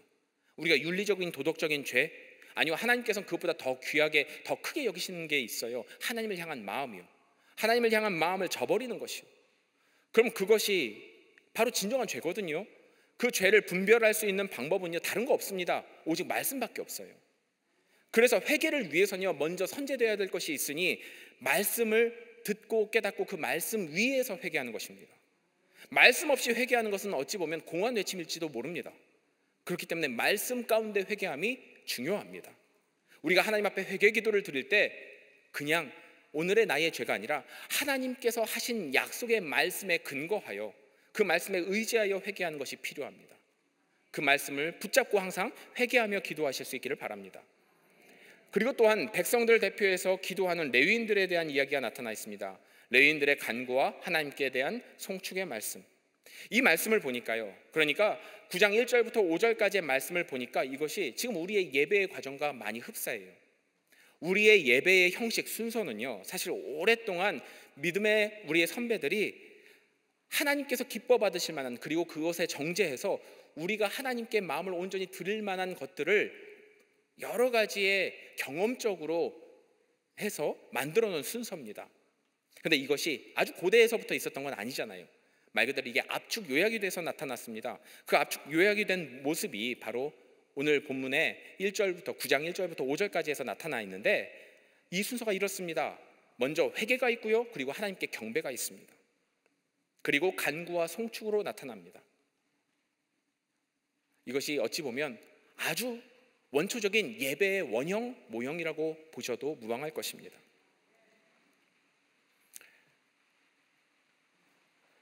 가나안 입성하기 전까지의 회고의 기도가 있습니다. 6절부터 22절까지의 말씀인데, 9장의 후반부의 첫 번째 단락에 해당되는 이 부분은 이스라엘 백성들이 행한 금식과 회개 앞의 단락 내용에 이어서 아브라함의 소명과 언약 체결부터 40년 동안의 광야 생활 다시 한번 회상하면서 이것에 대해서 우리에게 나타내신 바가 무엇인지를 깨닫는 시간, 그리고 이를 통해서 기도하는 시간으로 삼는 대목이 바로 이 6절부터 22절까지의 말씀입니다. 그래서 하나님과 백성 이스라엘의 관계 중심으로 이 기도의 내용을 보고 있습니다. 먼저 6절에 보면 창조주 하나님에 대한 찬양에 대한 내용이 나타나 있고요. 7절부터 15절까지에서는 아브라함과 약속하시고 이스라엘을 구원하신 하나님의 은혜에 대해서 설명하고 있습니다. 그리고 16절부터 18절까지에서는 구원받은 이스라엘의 불순종이, 그렇게 구원받았으면서 또다시 불순종으로 빠지는 이스라엘의 연약함을 드러내고 있고, 19절부터 22절까지의 말씀 속에서는 하나님의 계속된 긍휼과 인도하심에 대해서 나타나 있습니다. 이 단락은 약속의 구원, 그리고 백성의 불순종, 하나님의 긍휼이라는 계속되는 이스라엘 백성들이 광야 땅에서, 그리고 지금 이때까지도 앞으로도 계속해서 반복되는 그 모습을 볼 수 있는 대목입니다. 느헤미야가 이야기해요. 우리의 선조들이, 그리고 우리가 바로 직전에 앞의 모습들이 하나님의 약속의 구원을 받았음에도 불구하고 그것을 끝까지 의지하지 못해서 불순종한 길로 걸어가서 이렇게 괴로움을 당하고 멸망을 당하지 않았었느냐. 그런데 그냥 멸망으로 끝나도록 내버려 두지 않으시고 하나님께서 우리를 긍휼히 여기셔서 우리를 다시 일으켜 세우신다라는 대목으로서 말씀하고 있습니다. 그래서 이 말씀의 내용들이 끊임없이 반복되고 있음을 기억하게 하고, 그렇게 우리가 그 약속의 말씀을 믿고 언제나 그 긍휼에 의지하여 살아가야 함을 다시 한번 나타내는 말씀이 바로 이 대목의 말씀입니다. 바벨론 포로기까지 또한 회고를 합니다. 23절부터 31절까지의 말씀에서는 그 이후에 포로기 시대에 우리에게 역사하신 하나님, 그 하나님을 바라보게 하는, 다시 한번 회상케 하는 내용의 말씀입니다. 이 단락에서는 앞단락에 이어서 하나님의 구원의 역사, 그것을 다시 한번 기억하고, 그리고 그 안에서도 우리가 비록 포로로 잡혀간 그때에서도 하나님께서 우리를 인도하시고 우리를 끊임없이 말씀해 주셨고, 그 말씀을 통해서 이 구원의 길, 긍휼의 길로 이끌어가고 계셨음을 드러내는 장면입니다. 결국 하나님의 언약에 대한 신실하심이 이스라엘 백성들의 불순종 속에서도 이루어지고 있음을, 성취되고 있음을 나타내며, 그리고 그럼에도 불구하고 더욱더 불순종했었던 우리의 모습을 통회하며 자복하며 회개하는 모습이 드러나 있습니다. 그래서 이스라엘 백성들의 반역에 대한 모습이 먼저 드러나는데, 23절부터 25절까지의 말씀에서는 가나안을 정복한 이스라엘에 대한 이야기를 하며 과거를 회상하는데, 그 다음 26절부터 28절까지 말씀에서는 백성들의 불순종의 모습, 징계를 통해서 하나님의 구원의 역사가 이루어지고 있음을 나타냅니다. 그리고 29절부터 31절까지의 말씀에서는 율법과 선지자로 백성들을 가르치신 하나님에 대한 이야기를 언급합니다. 그런데 그것이 그들에게 무너지는, 그 불순종으로 해서 무너지는 것이 아니라 다시 세우신 하나님의 은혜를 바라보게 하는 말씀으로서 맺습니다. 32절부터 38절까지의 말씀에서는 하나님의 언약에 대한 불순종으로 인한 이스라엘의 당면한 현실을 고백하고 있는 모습으로 서술하고 있습니다. 지나간 과거 속에 나타난 하나님의 진노와 심판을 우리가 기억해야 하며, 아직도 이스라엘이 주님의 백성으로서 속하지 못하고 자꾸 이 근방에서만 유리하고 있지 않는지 스스로 돌아보아 온전히 언약의 백성으로서 속해야 함을, 그것을 소망해야 함을 드러내는 말씀이 바로 이 32절부터 38절까지의 말씀입니다. 그래서 이스라엘이 당면한 현실과 소망에 대해서 이 모든 것 행하신 분 하나님이심을 드러내고, 또한 하나님의 언약에 불성실했었던 이스라엘 모습들, 그것을 고백하며 토로하며 돌이키기를 권면합니다. 먼저는 율법에 대해서 순종하지 못했었던 죄, 그리고 주를 온전히 섬기지 못했었던 죄, 그 스스로를 회개하기를 요청합니다. 그리고 언약을 견고히 할 것을 다짐하게 합니다. 그리고 10장의 말씀입니다. 백성들이 새로운 다짐을 합니다. 그래서 이와 같은 과정을 통해서 선포된 말씀, 그리고 다시 한번 되새긴 그 율법을 통해서 이제 우리는 주의 백성이다, 우리는 이제 회개하고 온전히 주의 것이다라고 돌아가기를 결단합니다. 성벽 재건 이후부터 고조되어 있었던 이들의 마음 가운데 말 그대로 신앙 부흥 운동, 이 운동을 통해서 더욱더 분명히 확고하게 선포하는 내용이 바로 10장에서 나타나 있습니다. 앞장에서 이스라엘 백성들이 통렬히 회개하는 사실을 언급했었던 이사야는 10장에서 백성들이 하나님의 언약을 견고히 세워서 새로운 삶을 살기로 굳게 다짐하는 사실을 기록함으로써 영적 각성의 분위기가 극에 달했음을 드러내는 사건이 바로 10장에 담겨져 있습니다. 이 10장의 말씀에 보면 먼저는 언약서에 인을 친 지도자들의 명단에 대해서 나타나 있습니다. 말 그대로 이 민족의 모든 지도자들이 공식적으로 우리는 하나님 백성이다라고 하며 도장 찍는 것입니다. 그런데 이 좀 특징적인 것이 있습니다. 성벽 봉헌식 전에 언급된 이 명단이 12장 1절부터 26절까지에 나타나 있어요. 비슷한 맥락의 내용이 느헤미야서 12장 1절부터 26절까지 나타나 있는데 이 내용이 조금 다릅니다. 어떤 차이가 있느냐 하면 이름의 차이가 있는데 명단에 개인의 이름이 아닌 에스라, 느헤미야 시대의 족속의 지도자들을 가리키는 이름으로서 기록되어 있습니다. 그런데 오늘 본문에서는 인친자들의 명단을 기록할 때 제사장, 레위 사람, 그리고 백성의 두령들, 그러니까 각 백성의 각각의 지도자들 이름을 나열함으로써 언약서에 인치는 일이 모든 계층에 참여했음을 나타냅니다. 그러니까 나중에 12장을 보실 때 좀 다른 부분을 볼 수 있는데 그 차이가 무엇이냐면요, 사실 같은 내용입니다. 내용은 같으나 오늘 본문 이 10장에서는 강조하는 부분이 하나가 더 있다는 거예요. 무엇이냐면 실제적으로 온 백성을 향한 이 약속의 말씀이 내 것이라고 믿는 것이에요.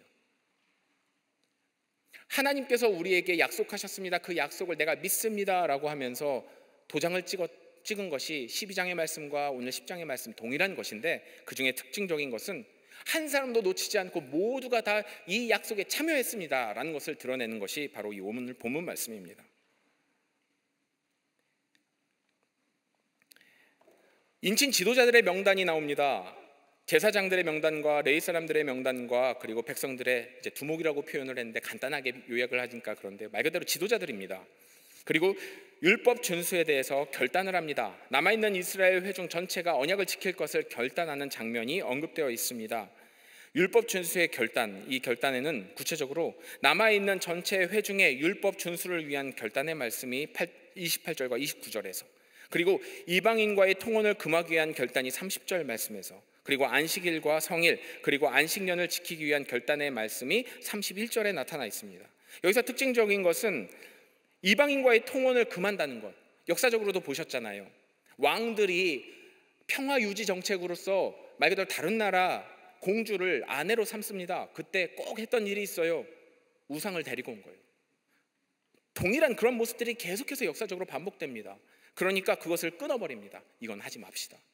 이를 통해서 우상을 접하게 되는 것, 그러니까 시험거리는 아예 처음부터 아예 가까이 가지도 맙시다. 그런 모습이 바로 이방인과의 통혼을 금하는 것입니다. 그리고 안식일과 성일의 안식년을 지킨다는 것, 그것은 이전에는 포로기 때는 말 그대로 모든 일정, 한 해의 모든 이루어지는 주기 일정들이 전적으로 그 나라에 맞춰서 살아왔어요. 그런데 이제는 돌아왔지 않습니까? 하나님 백성이 되지 않았습니까? 그러면 하나님께서 계획하신 하나님의 뜻에 따라 삶도 그렇게 살겠습니다라는 것입니다. 그냥 내가 믿습니다로 끝나는 것이 아니라 내 삶의 작은 부분도 주님께서 말씀하신 대로 살겠습니다라고 결단하는 것이 바로 31절에 안식일과 성일, 안식년을 지키는 모습입니다. 성전의 제사 유지를 위한 결단을 하는 모습이 32절부터 39절에 나타나 있습니다. 말 그대로요, 하나님의 백성이잖아요. 하나님의 백성임을 뭘로 드러내실 거예요? 말씀 지키는 거로요. 그렇죠? 말씀을 지키는 거로 드러내야 되는데 그럼 말씀을 구체적으로 어떻게 지킬까요? 그리고 내가 지키고 있어요. 그런데 성경에도 보입니다. 대표적으로 외식하는 자에 대한 이야기들이 있습니다. 율법 겉모양은 어떻게든 지킬 수 있어요. 근데 진짜 내면은 어떻게 그걸 꾸려갈 수 있을까요? 여러 가지 방법이 있습니다. 그 중에 하나가 무엇이냐면 온전한 예배예요. 우리의 마음의 중심을 드리는 예배, 온전히 주께 드리는 예배가 있을 때 우리는 하나님의 것임을 증거할 수 있습니다. 오늘날 이 시간 우리도 마찬가지입니다. 예배 드릴 때 우리가 예배에 대해서 소홀히 하거나 예배에 대해서 경히 여기거나 예배에 때로는 이렇기 때문에 예배 안 드리고 저렇기 때문에 예배 안 드린다? 그거는 하나님의 백성이라고 말할 수가 없습니다. 그렇게 이 10장 32절부터 39절까지의 말씀은 어떠한 상황과 어떠한 환경, 조건이 있을지라도 우리는 예배하겠노라. 성전의 제사가 뭐겠어요? 예배거든요. 예배하겠노라 결단하는 모습입니다. 그를 위해서 필요한 것이 있었어요. 예배를 드리기 위해서 뭐가 필요할까요? 11조의 규례입니다. 우리 사모님께서 말씀하신 것처럼 헌금인데 그걸 구체적으로는 11조의 규례로서 나타나 있습니다. 이 11조의 규례가 의미가 있습니다. 우리 교회에 11조 봉투 보시면 말씀이 한 구절 적혀 있어요. 말라기서 3장 10절의 말씀입니다. 이 말라기서 3장 10절의 말씀의 의미를 잠깐 생각을 해보면 성경의 이 말씀에 보면 하나님께 시험해 보랍니다. 너가 11조를 온전히 드려 하나님께서 어떻게 축복하시는지 시험해 보랍니다. 그런데 이 나온 배경을 이해하면 사실 좀 더 구체적인 의미를 더 간절하게 느낄 수 있습니다. 느헤미야 시대 그 비슷한 시기 후반부에 나타난 것이 말라기 선지자인데 말 그대로 이 당시에 예배가요 어땠느냐? 없었어요. 포로기에서 돌아와가지고 이게 몇백 년 만에 돌아와가지고 제대로 된 예배가 뭐가 있겠어요? 예배가 드릴 수 있는 상황, 환경, 조건도 안 됐었을 뿐만 아니라 예배를 집례할 사람도 제대로 없었습니다. 왜냐? 포로기 시대 때는 예배를 드릴 수조차 아예 없었거든요.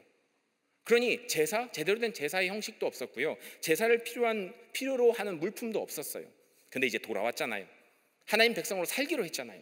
그러면 하나님 백성으로 살려면 예배해야겠죠. 예배를 하는데 필요한 것들이 있어요. 앞서 여러 가지 모양으로 헌금을 했습니다. 그런데 그건 일시적인 헌금이잖아요. 특별 헌금이에요. 쉽게 얘기하면 특별 헌금입니다. 그런데 하나님의 백성으로서 나타낼 이 예배는요 단순히 일시적으로 끝날 것이 아니라 영원토록 계속해서 꾸준하게 정기적으로 해야 될 예배입니다. 그를 위해서 하나님께서는 이미 율법으로서 규례로서 정해놓으신 것이 있어요. 그를 위해서 레위 지파를 주님의 것으로 삼으셨고요, 제사장을 삼으셨고요, 그리고 레위 지파를 통해서 필요한 물품들을 만들게 하셨어요. 그걸 만들 수 있는 도구, 그를 만들 수 있는 재원이 어디서 났습니까? 바로 11조입니다. 그렇기 때문에 11조를 이야기하는 것은 내가 예배드리겠습니다라는 것과 똑같아요. 내가 쉼없이 끊임없이 온전한 예배를 위해서 항상 쫓겠습니다. 물질이 가는 곳에 마음이 간다고 그러잖아요. 예배를 위해서 내가 헌신하면 그곳에 마음이 깃들 수밖에 없습니다. 그렇기 때문에 그와 같은 모습으로 이야기합니다. 말라기서 3장 10절의 말씀은 그와 같은 맥락 속에서 나타난 말씀입니다. 말 그대로 그저 11조 드려보면 축복받는지 한번 보라 그런 의미가 아니라 너가 진정한 예배자, 너가 진정한 하나님께 속한 백성이 될 때에 하나님은 복을 내리신다라는 것입니다. 하나님의 것, 하나님 것 되게 하는 방법, 그건 예배인데 그 예배를 위해서 필요한 것들을 나도 또한 참여하겠습니다라고 고백하는 것이 바로 11조라는 겁니다. 그렇기에 어찌 보면요, 믿는 자들, 교회에 속하는 자들, 함께 예배하는 자들은 11조는요 당연한 덕목이에요. 사실 그건 고민할 것도 아니에요. 우리가 지금 여기에 있는 것들 중에 물론 특별 헌금으로 한 것도 있습니다만 이 모든 것이 유지가 되는 것, 우리가 예배할 수 있는 이 좋은 공간들, 그리고 또한 필요한 모든 것들 다 구비되는 방법이 무엇으로 인함이냐? 바로 11조 때문입니다. 정말 우리가 기쁨으로 예배드릴 수 있는 도구로서 사용하기 위해서 하나님께서 미리서 고민하지 말라고 제정해 두신 율법 규례입니다. 그렇게 그러한 모습으로 이 11조의 의미를 삼으실 수 있기를 바랍니다. 그래서 이 영적 침체를 일어날 수 있는 계기가 된 것, 가장 대표적인 것이 바로 예배 회복입니다. 온전한 예배를 드릴 때 온전한 주의 백성으로 다시 회복될 줄 믿습니다. 우리가 그 은혜를 언제나 누려 기쁨으로 예배할 수 있는 예배자가 되시길 바랍니다. 오늘 우리가 그러한 결단으로 우리의 삶을 채워가시는 주님의 예배자, 주님의 거룩한 광림의 건석 되시길 주 이름으로 축원합니다. 오늘 요절 말씀입니다. 느헤미야서 10장 39절 마지막 절 말씀을 우리 다음 주에 요절 말씀으로 삼습니다. 많이 참여하시기 바랍니다. 많이 참여하셔서요, 먼저는 앞서 말씀드렸죠, 말씀이 우리에게 능력이 됩니다. 말씀이 우리의 삶의 주의 것이 됩니다. 다시 한번 말씀드릴게요. 느헤미야 10장 39절입니다. 느헤미야 10장 39절입니다. 쉽게 10장 마지막 절이에요. 네. 기도하겠습니다. 주여, 우리를 주의 것으로 삼아주시니 감사합니다. 세상 어느 것에도 뒤지지 않을 그 무슨 환경과 요건과 우리를 유혹하는 시험거리가 있어도 결코 멸망의 길로 내버려 두시지 않는 하나님의 손길을 오늘도 말씀을 통하여 깨닫습니다. 우리가 그 손길을 붙잡고 나아가기를 원하오니 주의 모든 권속들, 특별히 우리 여기에 모인 광림의 권속들을 붙잡아 주시사 언제나 주의 구원의 길에 걸을 수 있도록 인도하여 주옵소서. 이를 위하여 말씀 더욱더 사모하게 하시고 말씀 붙들고 나아가게 하시고 말씀으로 승리할 수 있도록 인도하여 주옵소서. 주님, 그를 위하여 주님께서 세우신 우리 감독님과 담임 목사님 그 입술의 언권을 더하여 주시고 매주일 선포하시는 그 말씀을 우리의 힘과 능력으로 삼아 나아가게 하여 주시고 그로 말미암아 더욱더 굳건히 서서 주의 영광을 올릴 수 있는 거룩한 백성으로 설 수 있도록 우리 모두를 축복하여 주옵소서. 그 믿음으로 오늘도 순종하며 나아갑니다. 아버지께서 주신 말씀 붙잡고 나아갑니다. 우리의 모든 발걸음 가운데 주의 돌보심과 인도하심이 있을 줄 믿사오니 그 은혜를 마음껏 누리며 기뻐 고백할 수 있는 예배자, 또한 함께 모여서 기뻐이 주님께 영광 돌릴 수 있는 순종하는 자들이 될 수 있도록 인도하여 주옵소서. 그 기쁨으로 드리는 예물이 있습니다. 주여 영광 받으시고 이 예물이 닿는 곳마다 하늘의 영광이 이 땅에 드러날 수 있도록 귀히 사용하여 주옵소서. 이 모든 것을 기뻐 받으시는 주님께 감사 찬양 영광 돌리오며 예수 그리스도의 이름으로 기도합니다. 아멘. 하늘에 계신 우리 아버지여, 이름이 거룩히 여김을 받으시오며 나라의 마옵시며 뜻이 하늘에서 이룬 것 같이 땅에서도 이루어지이다. 오늘날 우리에게 일용할 양식을 주옵시고 우리가 우리에게 죄진 자를 사하여 준 것 같이 우리 죄를 사하여 주옵시고 우리를 시험에 들게 하지 마옵시고 다만 악에서 구하옵소서. 대개 나라와 권세와 영광이 아버지께 영원히 있사옵나이다. 아멘.